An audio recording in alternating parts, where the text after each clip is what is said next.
Hi, I'm Kara Molds. And I'm Russ Van Westerveld. Today we're going to talk about the Querencia Quilt.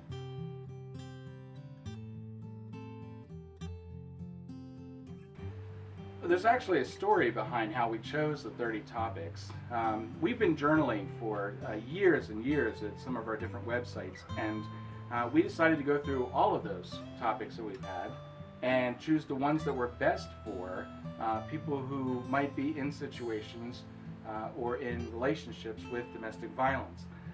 We came up with 75 that we thought were the best topics that would be good for this project. I gave the 75 projects to Kara to look at, and then she decided to take that list from 75 down to 30. How did you do that, Kara?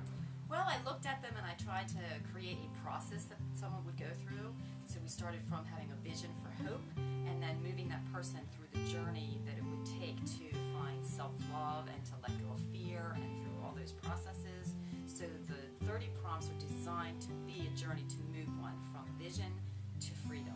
Yeah, I think the first one that we created was safety, because we thought that at the very core of a person who would be going through a situation with abuse or domestic violence or even addiction is the need to be safe. You know, it's almost like the basic of survival, to be able to feel good there, to know that's a good starting point, and then through the 30 intimations, get the freedom. Right.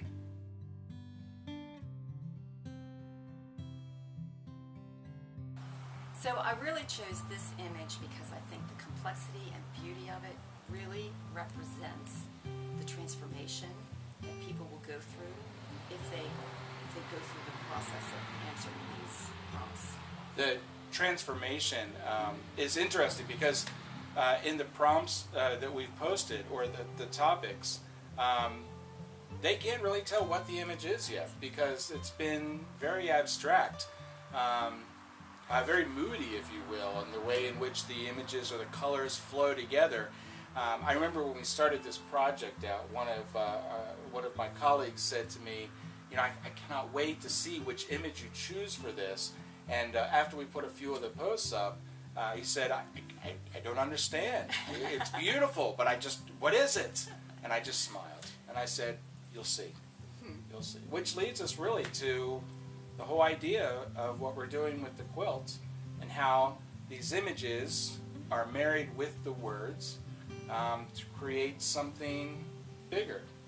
And so, do you want to tell them what we've done? I think I'm pretty excited about how all this kind of comes together. Yeah. Well, I think you should tell them because it was your idea. Okay. The quilt is the 30 journal prompts that we've had, the 30 intimations. And each of the images that has gone with the journal prompt, the daily prompt, is 1/30th of this beautiful picture of a rose that Kara took. We decided to do this because individually we think that these journal prompts do a nice job of helping somebody through domestic violence and getting to a place of freedom. But they work so much better when you stitch them together, when you see all 30 of them working together as one, a unified force to help you get the strength and courage that you need to move forward. And when you bring them all together, when you bring all 30 of these daily intimations together with all of the images that have been posted with them, they create this beautiful rose that you photographed.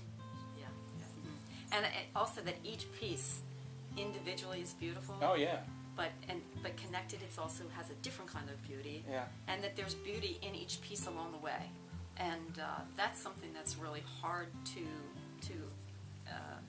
experience when you're in the middle of it. Oh yeah.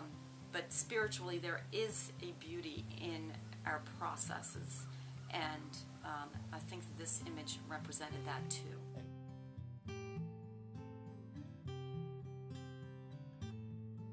This is really the beginning of Querencia, not the end. These 30 days, the quilt, the flower, it's all meant to help people obviously get strong and see the hope and courage within them, but also it's an opportunity for them to share their stories.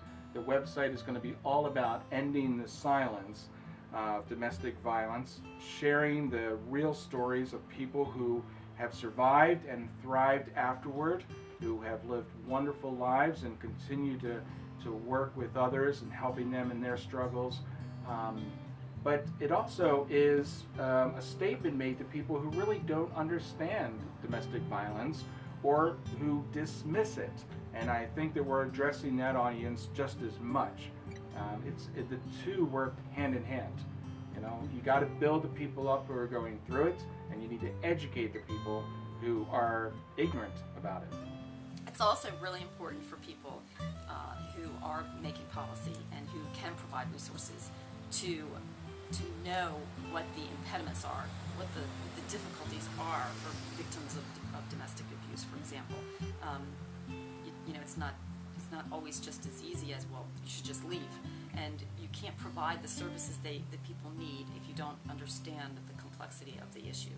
So that's why it's really important for them to hear stories of people who've been through it, so that they can find out what it took to get through it. And